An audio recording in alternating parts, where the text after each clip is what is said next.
मध्य प्रदेश विधानसभा चुनाव को लेकर टिकट वितरण के बाद लगातार बीजेपी और कांग्रेस में सियासी हलचल देखने को मिल रही है। जहां जबलपुर में भी टिकट वितरण से नाराज नगर अध्यक्ष प्रभात साहू ने अपने पद से इस्तीफा दे दिया।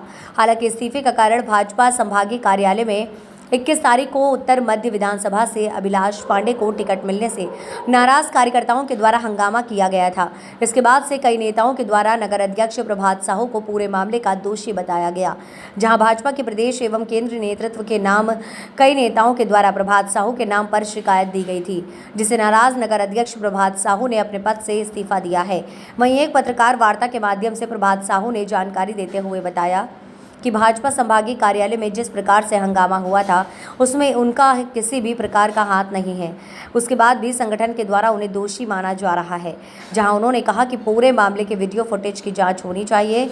वहीं उन्होंने इशारों में कहा कि जिन पर पूरे मामले को लेकर अनुशासनात्मक कार्यवाही की जानी थी उन पर कार्यवाही नहीं की गई। वहीं प्रभात साहू ने कहा कि वह भाजपा के कार्यकर्ता बने रहेंगे। मीडिया के सभी मित्रों का स्वागत है और संभवतः साथ पहली बार मैं व्यक्तिगत रूप से प्रेस कॉन्फ्रेंस कर रहा हूं। हमेशा आप सबके बीच में रहा हूं।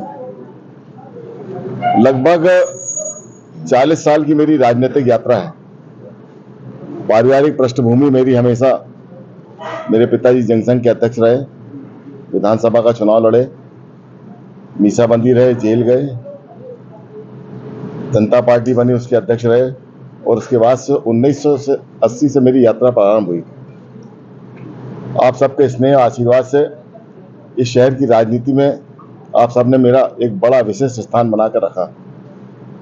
इस पूरी यात्रा में बहुत सारे उतार चढ़ाव आप सबके साथ मैंने देखे।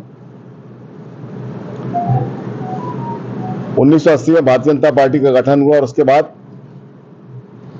पहली बार 42 साल बाद पिछले वर्ग का भारतीय जनता पार्टी का कोई अध्यक्ष बना। 26 जनवरी को मैं भारतीय जनता पार्टी के अध्यक्ष के रूप में मैंने पदभार ग्रहण किया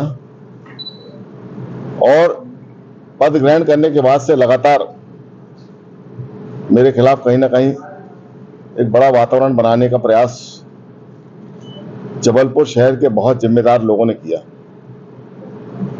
लेकिन आप सबके आशीर्वाद से, आप सबके सहयोग से लगातार जबलपुर शहर में भारतीय जनता पार्टी के बहुत सारे कार्यकर्ताओं का आशीर्वाद रहा और मैं लगातार संगठन को मजबूत दिशा देने में काम करता रहा और लगातार जो कार्यक्रम आए उसमें जिले के पदाधिकारियों के सहयोग के नहीं होने के बावजूद भी भारतीय जनता पार्टी के बहुत सारे कार्यकर्ताओं ने मिलकर उस पूरे कार्यक्रम को बहुत अच्छा बनाया।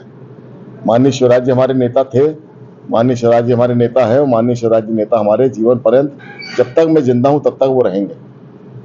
आज आप सबसे बात करने का उद्देश्य ये था कि 21 तारीख को जबलपुर शहर में हमारा केंद्रीय नेतृत्व जबलपुर आया हुआ था।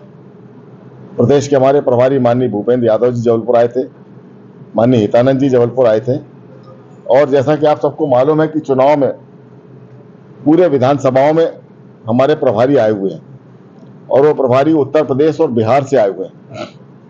तो उनको कुछ ना कुछ टिप्स देने के उद्देश्य से माननीय भूपेंद्र यादव जी ने जबलपुर आगमन हुआ था। मैं उनको एयरपोर्ट लेने गया। मेरे साथ आशीष दुबे थे, प्रदेश की महामंत्री कविता पाटीदार थी और जब उनको लेकर वापस कार्यालय में आया तो कार्यालय में जिस तरह का वातावरण बना, लगभग 100-150 लोग कौन थे वो आप सब जानते हैं। एक पक्ष के 100-150 लोग थे, दूसरे पक्ष के लोग 50-60 लोग थे और लगभग 1.5 घंटे तक भारतीय जनता पार्टी के कार्यालय में गाली गलौज, जो कुछ नहीं होना चाहिए था वो सब कुछ हुआ और उस घटना से मैं बहुत आहत हुआ। मैंने लगातार कोशिश की कार्यकर्ताओं को समझाने की, बहुत ताकत के साथ मैंने कार्यकर्ताओं को रोकने की कोशिश की, बहुत हद तक सफल भी रहा और उसके बाद भारतीय जनता पार्टी के उस कार्यालय से मैं उन सारे लोगों को निकालकर बाहर लेकर आया और उसके बाद वो बैठक चली। बैठक समाप्ति के बाद जब हमारा प्रदेश का नेतृत्व यहां से गया तो सीधा आरोप मुझके ऊपर लगा कि ये सारा का सारा किया जा रहा प्रभात साहू का है। मुझे लगा कि जब दूसरे दिन हमारे केंद्रीय नेता ने जब मुझे इस बात की जानकारी दी तो मैं बहुत हतप्रभ रह गया मित्रों, आप सब उस बात के गवाह हैं कि घटना जो उस दिन हुई है 21 तारीख की, आप सब लोगों ने वीडियो फुटेज भी देखे होंगे। और लगातार जिस तरह से मेरे ऊपर मानसिक रूप से दबाव बना, तो मुझे लगा कि मेरे कार्यकाल में मेरे अध्यक्ष रहते हुए भारतीय जनता पार्टी के कार्यालय में जो अशोभनीय घटना हुई, उससे मैं बहुत अंदर से टूट गया, क्योंकि मेरे कार्यकाल में यदि मैं अध्यक्ष रहते हुए नहीं रोक पाया, लेकिन जब एक बड़ा मुआव आता है तो कहीं ना कहीं उसको रोकने की कोशिश भी होती है, लेकिन बहुत हद तक सफल होते नहीं होते।